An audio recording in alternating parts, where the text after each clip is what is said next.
이게 카푸어가 형성되는 과정이에요.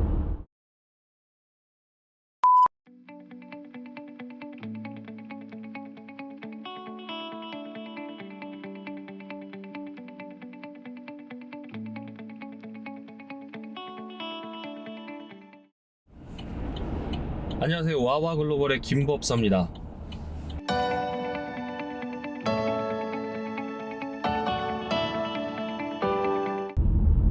1억대가 넘는 수입차를 구입을 하는 거는 사실상 어렵지가 않아요. 왜냐면은 현재 나와 있는 론 상품이 상당히 많거든요. 뭐 각 캐피탈별로 운용 리스도 있을 수 있고, 금융 리스도 있을 수 있고, 일반 할부도 있을 수 있으니까요. 구매를 하는 건 그렇게 어렵지가 않아요. 기본적으로 자산이 있거나 반듯한 직장을 다닌다거나 그렇다면 구입하는 데는 크게 문제가 되진 않습니다. 정작 문제는 얘네들을 운용하는 게 힘들다라는 거거든요. 사람들이 관가하는 게 뭐냐면, 내가 1억짜리 차를 구입을 했다고 치면 48개월이나 60개월로 기간을 설정해 놨다면은 아마도 한 100만원 중반대 정도가 나올 텐데, 월 리스료가 뭐 내가 한 달에 한 300만원 벌고 난 아직 결혼도 안 했고 그러면 탈 수 있겠다, 보통 이렇게 생각을 하거든요. 이거 이외에 여러 가지 잡다하게 들어가는 것들이 은근히 많아요. 계산을 하는데 쉽게 놓칠 수 있는 것들, 뭐 대표적인 게 유류비겠죠. 유류비? 그럼 뭐 얼마나 들겠어, 뭐 그렇게 생각하겠지만, 차를 이렇게 신차를 뽑았잖아요, 혹은 이제 뭐 중고차를 뽑았잖아요. 어찌됐든 간에 나한테는 새로운 차가 왔으니까 막 돌아다니고 싶단 말이에요. 뭐 비가 오나 눈이 오나 날씨가 좋으나 나쁘나 그냥 끌고 나가게 되는 거죠. 하여튼 평소보다 운행을 많이 하게 됩니다. 얘네들이 공통점인 게 연비가 그렇게 좋지가 않아요. 1억이 넘는 차 사면서 연비를 생각하고 해가지고 뭐 경유차를 사야 되나? 에이, 뭐 요즘은 휘발유 차들도 연비 잘 나온다는데 뭐. 보통 경유차들도 3000cc급이면 연비가 잘 나와야 10에서 12 사이에요, 실제 연비가. 근데 휘발유 차들은 뭐 복합 연비로 해가지고 10에서 12 찍혀 있으면, 얘네들은 실제 연비가 뭐 직접 운영을 해보신 분들은 알겠지만 잘 나와야 한 8, 9 정도밖에 안 나오거든요. 뭐 8, 9랑 뭐 10에서 10이나 뭔 차이겠어 라고 생각하는데, 가랑비에 옷 젖는다고 그게 은근히 차이가 많이 납니다. 리스비 나가죠, 기름값 나가죠. 게다가 이제 내가 마음에 드는 수입차를 샀어요. 동호회 활동하죠. 동호회 활동하다 보면은 이것저것 여러가지 뭐 튜닝 파츠나 필요한 파츠들 이렇게 막 보게 되는데, 그런 거 있으면 또 야 이게 뭐가 좋다더라 그러면 이것도 사가지고 달고 저것도 사가지고 달고 외관도 꾸미고. 참 이게 내가 현금이 싸고 현금 주고 사면은 별로 상관이 없어요. 근데 우리나라 뭐 20대 30대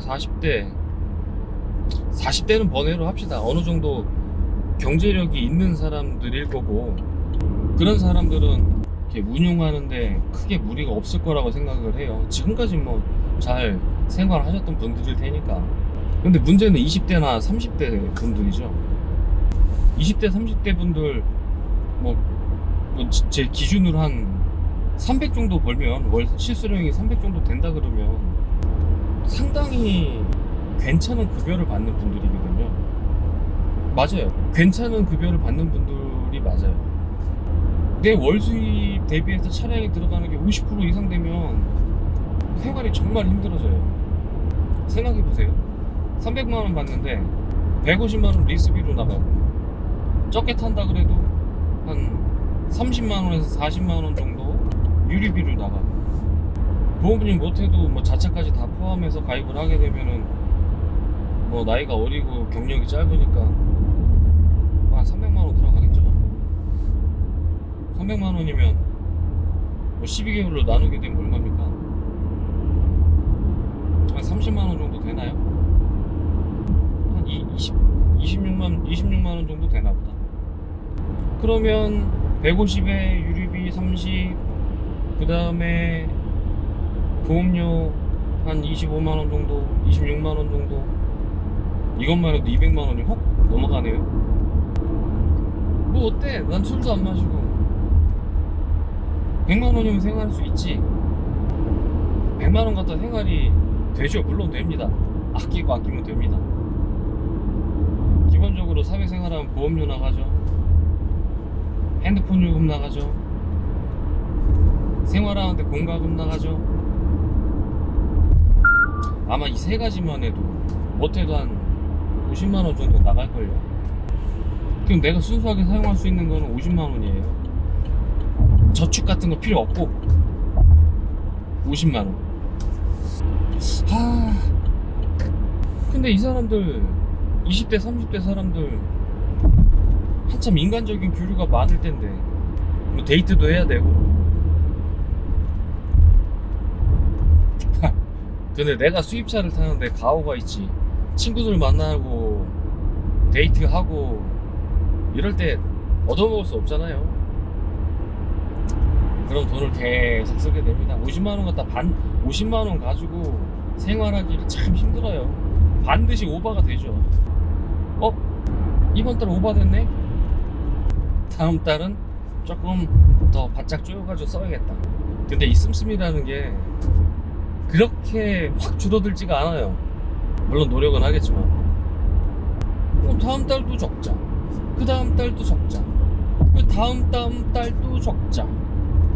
제가 지금 말씀드리는 이런 상황은 저축을 하나도 안 한다는 가정하에 말씀드리는 얘기입니다.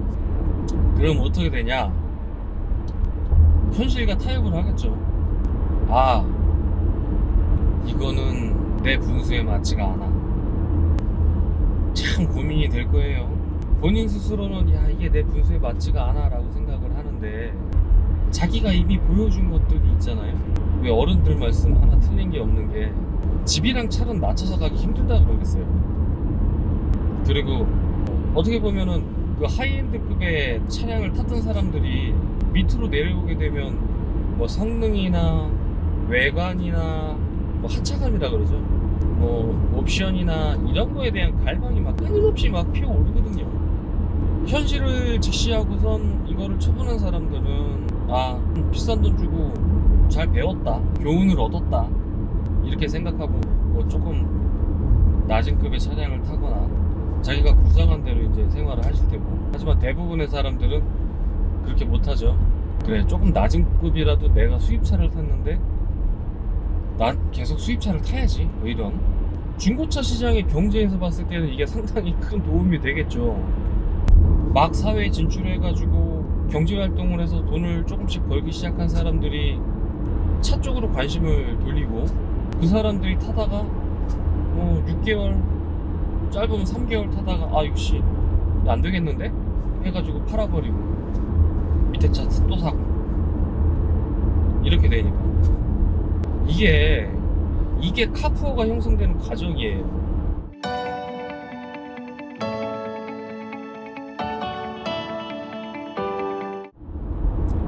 참고로 제 얘기를 잠깐 하자면 저는 지금 제 앞으로 되어 있는 차량이 2대가 있습니다. 한 대는 99년식 마티즈 2, 지금 한 11만 킬로 정도 됐고요. 다른 한 대는 2019년식 스파크 밴을 갖고 있어요. 지금 타는 이 차요? 이 차는 유류비 절감을 위한 장기 렌트 차량입니다. 나중에 얘기할 기회가 분명히 있겠지만 지금 여러분이 생각하는 수입차, 웬만한 수입차는 다 타봤거든요. 이거 다 타봤어. 뭐 렌트한 것도 타본 거겠지, 뭐 빌려 타본 거, 그런 거 가지고 다 얘기하는 거 아니야? 이렇게 말씀하실 수도 있겠죠. 저는 리스트 잘 이용하지 않는 사람이라서 전 무조건 현금으로 차량을 구매합니다. 제가 제 소유로 갖고 있던 차량들은 옛날부터 얘기를 하자면 볼보 S80, 아우디 A4 1.9 TDI, 아우디 Q7 3.0 TDI, 아우디 A7 5 TDI, F80 M3, 아우디 S8, 포르쉐 박스터 981S, 그리고 아우디 R8 V10 플러스, 14년식 페라리 458, 콜벳 G06, 마세라티 그랑 까브리오, 에스컬레이드 ESV, 램 2500 파워웨건. 조금 유니크한 차량이긴 하지만 피아트 124 스파이더까지 많이 타봤죠. 어처구니 없다고 생각하실지도 모르지만 저는 제 이름으로 되어 있는 이 자동차 등록증 모으는 게 취미였어요. 야, 너 갑부 아냐? 저 새끼 돈 많네. 사실상 아닙니다. 제가 작년에 퇴사를 하긴 했지만 그 전까지 2006년도부터 2019년도까지 한 직장에서 직장 생활을 쭉 했었어요. 그럼 직장인들도 저같이 이런 차들을 탈 수가 있느냐? 야, 너 카푸어 아냐? 맞죠. 카푸어예요. 이런 게 카푸어예요. 야, 연봉이 되게 높겠다 막 그러는데 제 연봉은 퇴사하기 직전에 한 7천 몇백만 원 정도 됐을 거예요. 7천 몇백이면 실수령액으로 얼마일까? 얼마일 것 같아요? 한 300만 원 중반 정도 됩니다. 통장에 꽂히는 돈이 한 그 정도 돼요. 300만 원 초반에서 중반까지 왔다 갔다 합니다. 보너스 포함해서. 어마어마하죠? 이런 게 카푸어입니다. 저 같은 사람이. 대출이 있느냐? 물론 대출도 있습니다. 근데 어떻게 그렇게 너는 차를 막 사갖고 타고 다니냐? 그것도 현금으로? 저 같은 경우는 조금 특별한 케이스인데 웨딩도 가고 돌스냅도 가고 프리랜서를 이렇게 했었습니다. 이게 다 현금을 받거든요. 물론 이제 뭐 통장으로 쏴주기도 하지만 어떨 때 보면은 뭐 월급의 몇 배 이상 받기도 하고. 저는 그런 시드머니가 있었어요. 그래서 가능했던 겁니다. 그런데도 저 스스로 카푸어라고 생각을 해요. 왜? 차를 샀으면 즐겨야 되잖아. 근데 카푸어들은 차를 사도 즐기질 못해요. 저처럼 마일리지 늘어나는 것 때문에 경차를 한 대 더 사가지고 같이 운영을 한다고. 비싼 돈을 주고 샀는데 정작 차는 항상 이렇게 모셔만 두는 거예요. 뭐 커뮤니티에서 번개 같은 거 있으면 세차 번개만 쭈르륵 나가서 세차하면서 나 이런 차 타는 사람입니다 라고 시대기나. 이런 게 카푸어예요. 능력도 안 되면서 차 사는 사람.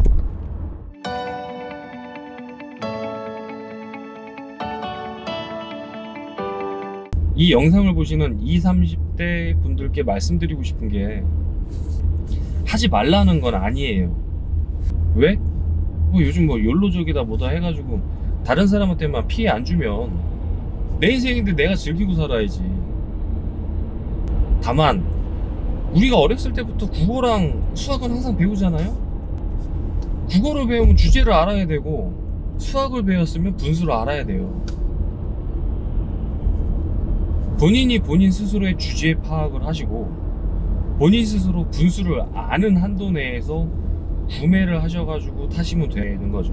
이렇게 나불대고 있는 저 역시도 사실 정말 죄송한 게 주제 파악도 안 되고 분수도 몰라서 지금까지 온 사람 중에 하나인데 이제 조금씩 알아가고 있는 겁니다.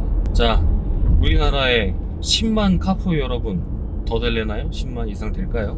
10만이면 일단 많다 뭐 이런 느낌이잖아요. 인생 즐겨야 돼요. 그래도 자기 분수껏 즐겨야 돼요. 하지 말라는 소리는 아닙니다. 제 지론 중에 하나는 내가 하고 싶을 때 하지 않으면 정작 내가 할 수 있을 때 하지 못한다 이거거든요. 까짓 것도 한 번 사는 인생인데 멋지게 살아야죠. 근데 차량을 질러도 자기 분수에 맞게 질릅시다. 주변 사람들 얘기 들을 필요는 없어요. 주변 사람들 눈치 볼 필요도 없고 하고 싶으면 해야지. 이것저것 잘 염두를 해두시고 즐거운 카라이프 되시기 바랍니다. 자, 명심하세요. 하고 싶을 때 하지 않으면 할 수 있을 때 할 수 없다. 단, 내 주제 파악하고 내 분수는 알자.